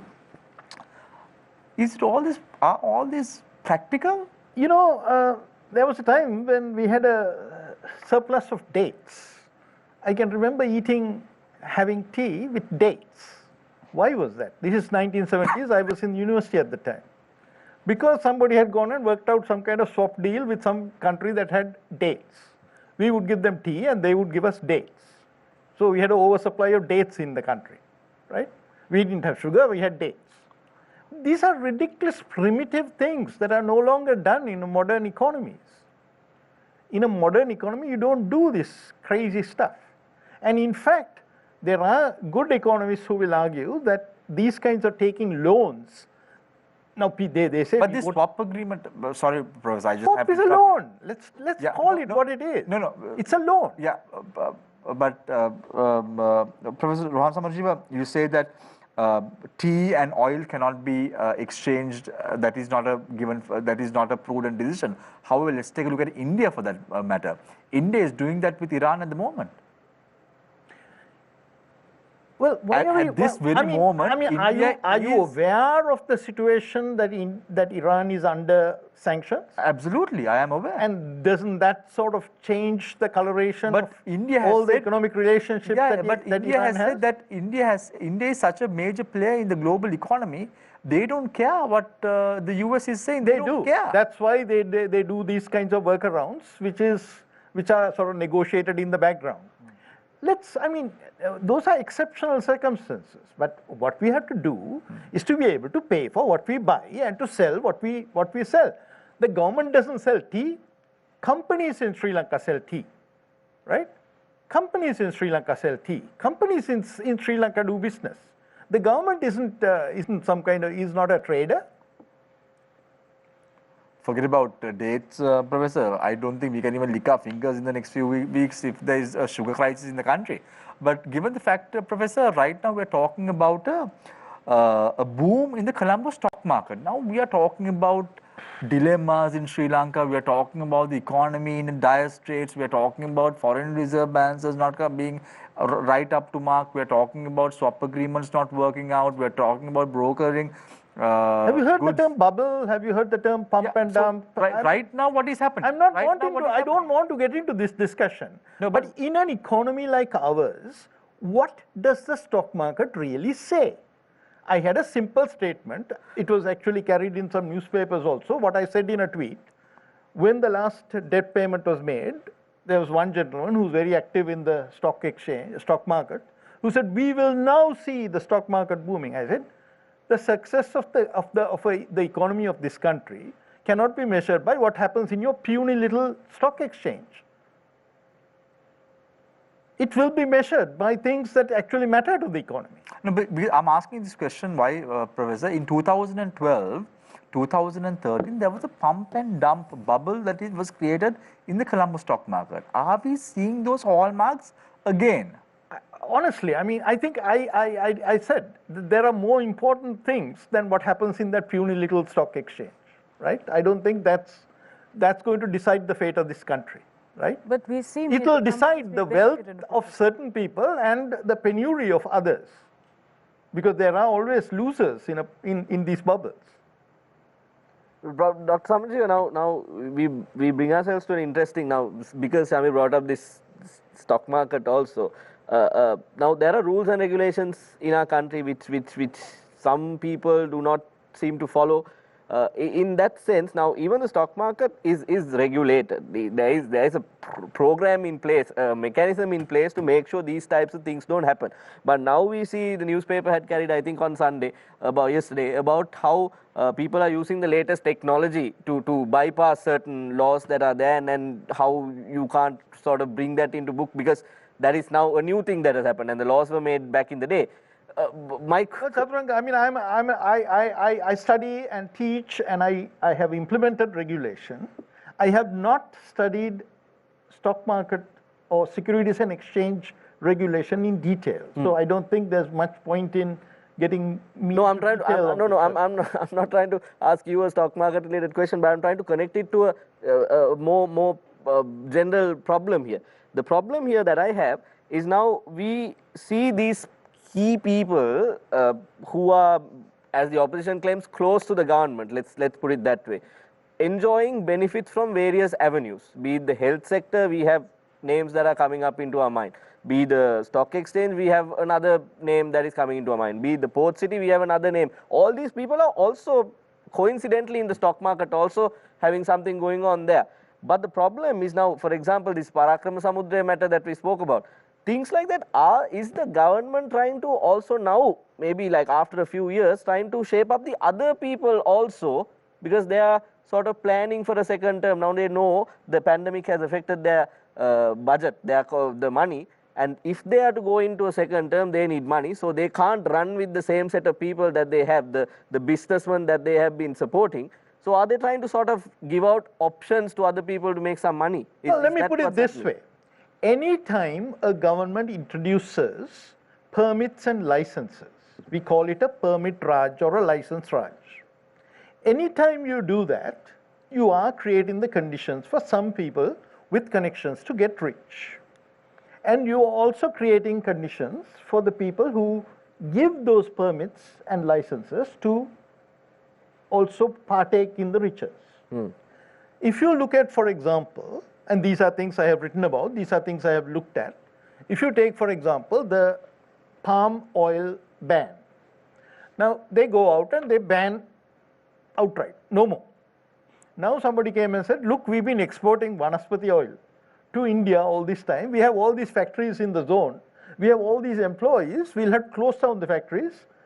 This is within the India-Sri Lanka Free Trade Agreement. We have investment protection clauses here. Don't do this to us. The bakery industry went and said, we can't produce bakery goods. Yeah. So they said, okay, but you can do it, but we'll give permits. Now, who gets a permit? Some people get permits, other people don't. The person who gets a permit, is it unreasonable for that person to be grateful for the fact that he has been given a permit as against the people who didn't? This is sort of elementary incentives and disincentives, right? So I would say that this whole, the default is, we'll give permits. We'll allow you to import this, we'll allow you to import rapid antigen tests, we'll allow you this.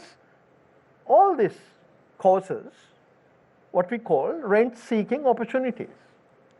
So yes, sure, we are looking at a country where most of the decisions seem to be pointing towards some people getting rich and some people getting part of the riches.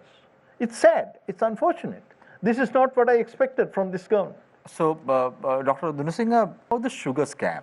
Now, I recollect a few months ago when we spoke about the sugar scam, we said that there is ample stocks available now in the market for the entire year as far as sugar is concerned. Now, suddenly, the sugar that was bought at 85 rupees at that time, a long time ago, for the entire year, is now being sold at 210, 220 rupees.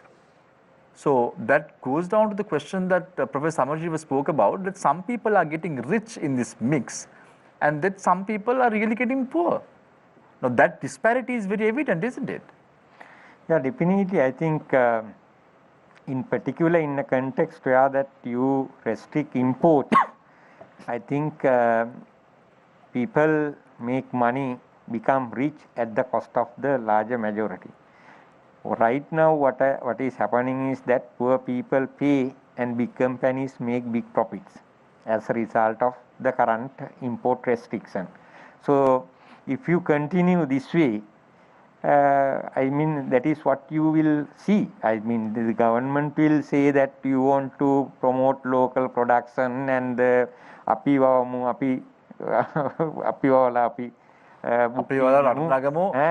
various slogan may come, but the very simple thing is that when you have import restriction, it is the poor people who pay, and that is their welfare get affected, and the rich and the local, so-called local companies make big profits. Professor Mahanameva, big disparity. The rich are becoming rich, the poor are getting poor. Why? I think rich are getting rich, poor are getting poor is not working in a policy manner. When the policies are placed, sometimes when it comes to implementation, it may go in a different way. So therefore, we can see certain ways, not only in Sri Lanka, everything happening in Sri Lanka, criticism for Sri Lanka. This is not only for us. Many countries are like that. So therefore, I am not telling we are not the 100% clean way we are functioning at the moment. So if these policies are there, if it is functioning in a proper way, then everyone must treat equal. But do you? The tax system is there. Yeah, Professor, right? Are you aware that over 20 companies who are publicly listed in Sri Lanka at the moment are making over $1 billion Sri Lankan rupees as profits? Yeah. I am not aware about that. But do you agree, Professor, that certain... Professor Samarjee? Massive profits. Massive profits. It's public knowledge. Public knowledge, and the tax system has failed. So this is in the public domain. This is in the public knowledge. People are aware. The profits of the sugar importers have not been published, but the really big guys. Big guys, it's over $1 billion Sri Lankan rupees in profits. So you see, this government, last government, they also like that. So therefore, whatever we are supporting... But that is why this government was appointed. So I'll tell one thing. Thereafter, if you don't agree with me, you tell it. No, that is why this government was appointed. That's why I'm telling. Yeah. Last government also, same way it worked. That's why they lost. This government, if they go in the same way, the result also same. That's why I'm telling. They'll lose too? Yeah. What's your view? So we'll have to wait. Sorry? We'll have to bite the bullet and wait. Now, technically, the government has to bite the bullet and do the policy management. But now people have to bite the bullet. Time to time, they also take their own decisions, and we'll see how it affects. Right? That's the only thing I can. But is it fair, Professor Mahanameva? Fair. Always unfair. say, let the public decide after 4.5 years. When you are in power, you do one thing. When you go to the opposition, you come with another slogan. So this is where last 60 to 70 years it worked. So we have to stop that. And the government also must see fairly how you should run. And if you make a policy, strict according to that policy. That is my position. But you are the very person who said, Professor, if you take a policy and if that policy doesn't work, the government has to change that policy. Now you are saying the government has to stick with that policy. Has changed. You have to take case by case scenario. So you are trying to take a flat one and to... No, I am not doing that. You are the one who is doing that. No, I am telling, listen to me. Now this I am listening to you. Okay, that's why I am telling. Yeah. If you take one, you have to work according to that. So that's why I am telling case by case way. Once again, I am reiterating whatever I said. So you are trying to say a national policy should be created. Is that what national policy should be created? Not only that, the economic development as well as control in the pandemic, both must go hand to hand. That's my argument. In that case, Professor Samarajiva, where should the government draw the line in order to maintain the balance? We have to make sure that the issue is this.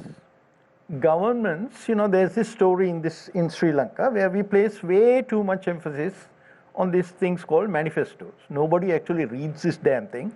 That is not the basis way in which you actually vote. But then somebody pulls it out and says, oh, I said it. But then when I go and look at it, I say, you didn't even say that, you said something else, right? So one thing is, so you can't have in the back rooms of various political parties, people are writing manifestos. The objective of manifesto is to get the votes, right? That's not real policy making. So we can't, I'm going back to something that was said a little while ago. Between elections, we have a responsibility. The media has a responsibility. We intellectuals have a responsibility. I am a public policy, I teach public policy, I do public policy, right? We have a responsibility to go look at these things and make suggestions, criticisms, provide options, and I've done that. I think, when the previous government was there, people used to say, why don't you come and defend the government? I don't defend the government. I used to criticize that government too. I used to defend certain things. I used to criticize certain other things. In this country, we don't have, some of the things that we believe in strongly is evidence-based policy. In this country, we have policy-based evidence. That is, people take a policy position or a political position and then they assemble the evidence to support that. That's not what I do. I told you I've been looking at the evidence. The government really doesn't have money. Right. So tonight our topic of discussion is socio-economic political challenges and the way forward. We want to go for a short commercial break. However, Professor Samarjiva, I have to ask you this question because you were the former chairman. You said 20 months you worked pro bono for ICTA, the Information and Communication Technology Agency in Sri Lanka. There is a massive issue that is prevalent in Sri Lanka at the moment, plaguing this nation with regard to the NMRA data scam. What are your thoughts on this? If I don't ask you this question... So I have to answer it now? Yeah, you have to answer it now because if not, I'll be failing in my duty having you on this panel and not posing this question to you. So what are your thoughts on this?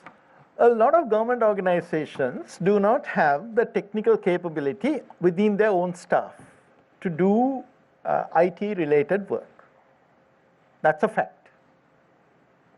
So in this circumstance, because you see government salaries are such, government working conditions are such, and our IT sector, the cyber security, all those kinds of things, pay extraordinarily well. We don't pay those salaries inside government, right? So because of that, we tend to have a lack of capacity within government organizations.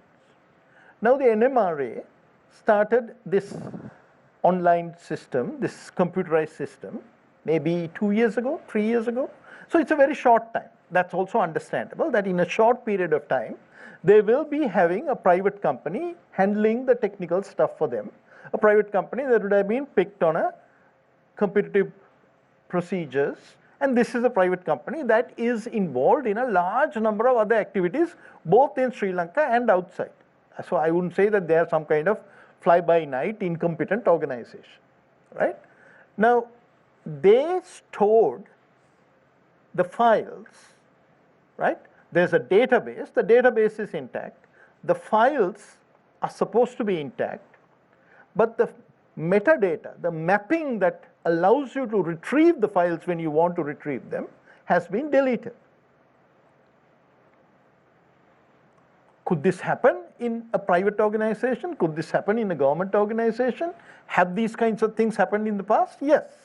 Human error. People make mistakes. Is there foul play here?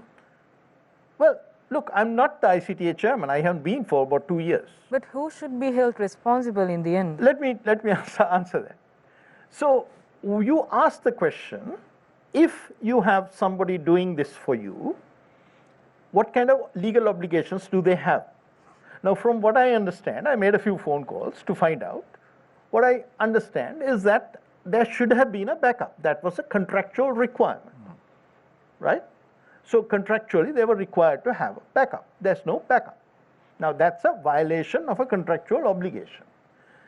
You can also say that you have a duty of care. And if that duty of care was not properly exercised, that company will have to make amends, right? Do they have the proper legal agreements in place, etc., etc.? These are questions that need to be asked. There is that added twist that this was not stored on site, in the building, in a room, under the control of the NMRA where somebody had a key. It was stored in something called the Lanka government cloud. I think everybody knows that cloud technology is one of the most popular and low cost and reliable ways of doing business these days, where you can increase the capacity with a couple of phone calls and within a week. If a government organization was going to buy servers, I can tell you it won't take a week, it will take in excess of a year, right? So it was on the Lanka government cloud. And that's a reasonable, good thing to do. But a lot of people, when they see new things, are extremely suspicious. And they say, oh, it's for fault of the Lanka government cloud. But the Lanka government cloud is something that is partitioned. it allows you to use one part of it, and you have the keys. They can't go in there. It's like you're in a hotel and they gave you a safe. Once they gave you the safe, that's your responsibility. That particular thing is yours, not somebody else's, right? So the cloud provider has made no mistake here, as far as I can tell. But again, what I would do if I was in a position of authority, having explained all this, what I would do is, since these are questions that people have, and it is important to restore trust, both in the cloud provider, Lanka Government Cloud, and in the company. I mean, I'm concerned about the company itself, the company that made the mistake. I think it's important to restore the trust in that company as well, and restore trust in the National Medicines Regulatory Authority. What I would do is I would convene a panel of independent experts. I would give them a mandate to investigate this. I would give them the authority to go into all the procedures, the logs, and so on, because all these things, we will have logs. And to A, assign responsibility, and B, propose remedial measures.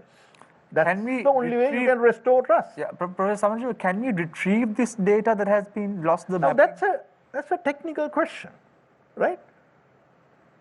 I wasn't the software engineer at ICTA, right? I was the chairman.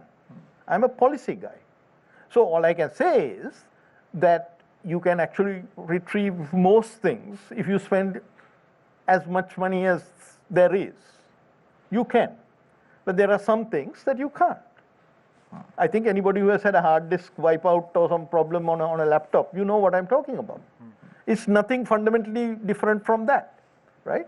I have recovered things from laptops that people have actively scrapped. But not me personally, I have got people to recover. But on the other hand, there are certain things that have not been recoverable. I can't give a precise answer to that question. Right. Thank you very much, Professor Samarjiva. I had to ask you that question because you were the former chairman of ICTA. So if I do not ask you that question, I'll probably be failing in my duties of letting you go without posing that question. So we're going for a short commercial break. When we come back, it's the final round. Stay connected. Stay with Face the Nation. We will be right back.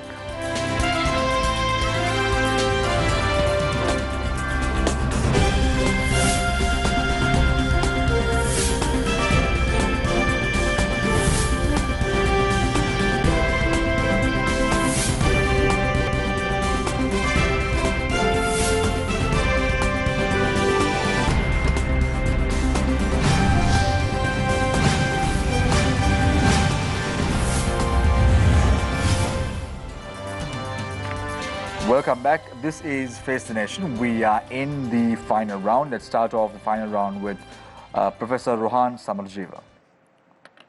Your thoughts, Professor, with regard to the way forward for Sri Lanka? We need breathing space. We need to restructure our debt. We have to make it possible.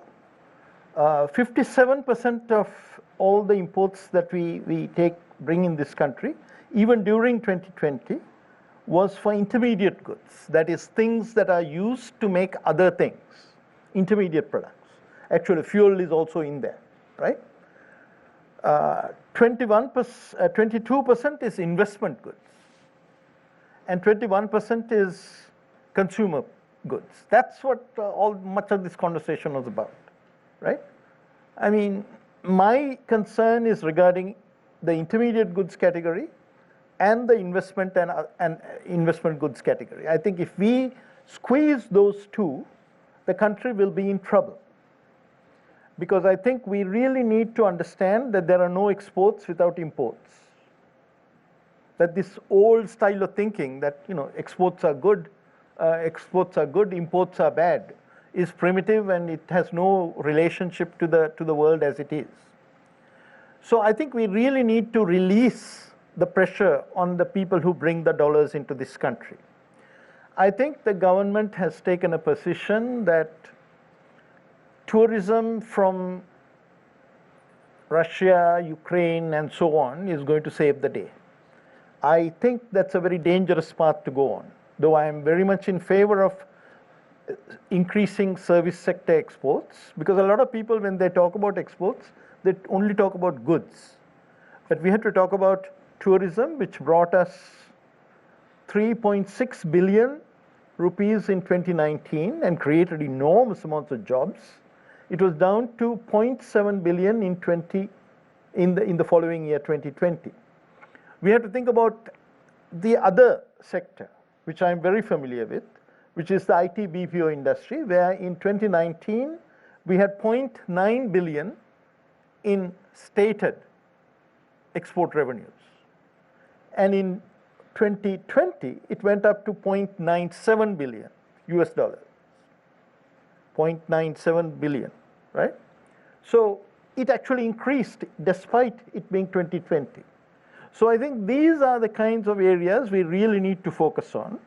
We need to, even in these other areas, I have no objection to organic as a niche product, as a value-added product with the proper certifications and the trust building that goes on with it, should be done, should be exported, because I think most probably it's only foreigners who will be able to buy our organic produce. Our people will not be able to afford those prices. I think anybody who has been to a supermarket and seen the differences in prices, he knows what I'm talking about, right? So I think we really need to pay attention to exports. We need to, in order to promote exports, we have to allow imports. We have to get rid of all these para-tariffs that the government is relying on. Right now, the government is unnecessarily dependent on para-tariffs. There's about 26% of the value of anything that comes into the port. On top of that, you have to pay various kinds of duties. This is not the way a modern economy works.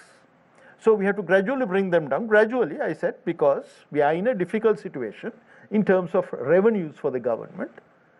We have to gradually increase the payments that people like I make. I know what my tax bill is. I fill up my tax forms. And I saw that last year, my tax load actually went down. It shouldn't have gone down.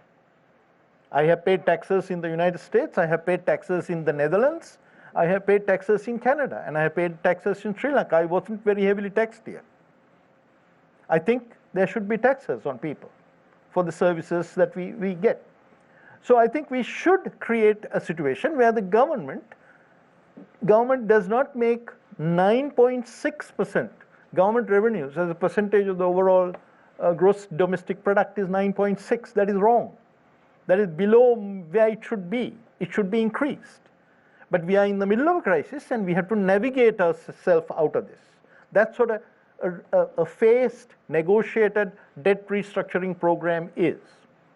But the bottom line is we must export. And we cannot buy this rubbish about some kind of self-contained, self-sufficient economy. Even North Korea is not a self-sufficient economy. The only country that we can describe as a self-sufficient, even they export coal to China, so that the dear leader can go around in his limousines and backup vehicles, because he doesn't have backup vehicles that are made in his country. So I think these are the things that we need to do. We need to price things at the right way. We need to understand what the plug is, not deny that there's a plug. That when you are importing petroleum, when you are importing light petroleum gas for cooking purposes, you are paying world prices. Thank you very much, Professor. And we should recognize reality and deal with it. Thank you very much, Professor Rohan Samarajeva. I now move my attention to Dr. Priyanka Dunasinghe. Yes, I think while agreeing with what Professor Samarajeva just mentioned, I think government needs to get the policies correct at the moment. In particular, it is very important that understand the situation, the current context, and accordingly take measures, in particular in terms of seeking assistance from the IMF, rather than waiting until you get some direction from other foreign countries or the country representatives. it is important that assess the situation and take the measures to rectify the situation. At the moment, government aims at controlling imports and try to save some reserve, and through that try to settle the debts. But need to keep that in mind. When you restrict imports, you simply, the cost of that is paid by the poor people. When you restrict imports, the cost paid by the people who previously engaged in those sectors, some who pay higher prices at the moment for imports, so it added some cost to the economy. So it is very important to understand that, though it allows some companies to make big profits, I think at the moment we can see that when it comes to trade policy or industry policy or other related policies, any businessmen are around, and some people are around the government in advocating policies to look more for self-sufficient way, or maybe to go for a local production, ask to encourage local production. But need to keep that in mind. At the end of the day, it is the poor people who pay, and the burden is on poor people. So I think with that in mind, government need to assess the recommendations or whatever the advices given by some of those groups, if I put it in a wider context. And at the same time, it is very important now, the present government approach, as I see, is more of a individual based approach, where that you have one person, or the minister or the prime minister or some other one, who generally provide the guidance. I think rather than doing so, it is good if we can formulate national policies and accordingly guide those sectors that is lacking at the moment, even though some attempts are made which were actually the kind of a continuing process from the previous government. I think these things are very important to be, the government should consider those things, I think, in an urgent manner. Thank you very much, Dr. Dunusingha. We now move attention to Professor Pratibha Mahanamheva. Actually, we started the discussion, social, political, economic challenges. But we only touch certain areas. There are several untouched areas. There is a greater challenge for Sri Lanka, which is coming in September, October, United Nations Human Rights Council. For that also, we have to see specifically in the COVID period how we are protecting the rights of the people, and certain recommendations were passed, 30/1, and other resolutions they have given. Last Human Rights Council session, 13 recommendations were given. Are we actually following that? And certain commissions have been appointed by the government to look into that. So challenges are there from everywhere. Easy to criticize, but when you come to work, only these things are happening. Now this NMRA, even we have a Computer Crime Act, the law is there. They can actually find out what happened for this data, whether it is purposely done or not. I am not going to touch that. So challenges are there for the government because partly COVID-19. So with the COVID-19 only, government must go with their development project as well as fulfill the people requirement. So my opinion is this: let's get together now, rather than we are separating into political parties and groups. Opposition, government, they must sit together. Most of the countries it's happening. In a greater depression time, now further this lockdown is continuing. how we are going to survive this country. And also on the other side, people like us, we have to actually give the lobby work, as well as general public also, they must have their duties. So self-imposed lockdown, we have to do it, but we also not doing that. So therefore we can't blame only one side for the government. And even in the lockdown, little bit liberal I have seen, even the three-wheelers and others, they try to earn their daily wages.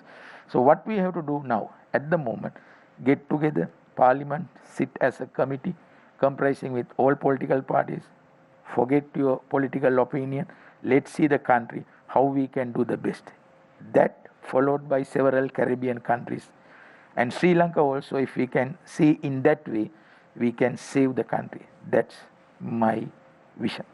Thank you very much, Professor Prithiva Mahanamheva, Professor Rohan Samarjeeva, as well as Dr. Priyanka Dunasinghe for joining us this evening on Face the Nation. Thank you very much, Azra, who is the manager of the English News Desk, as well as Chaturanga, who's also a manager at the English News Desk at MTV, as well as Tarusha, a senior executive producer, for joining us this evening on Face the Nation. I leave you tonight with a quote, as I always do. Nothing we can do can change the past, but everything we do changes the future. Take care and good night.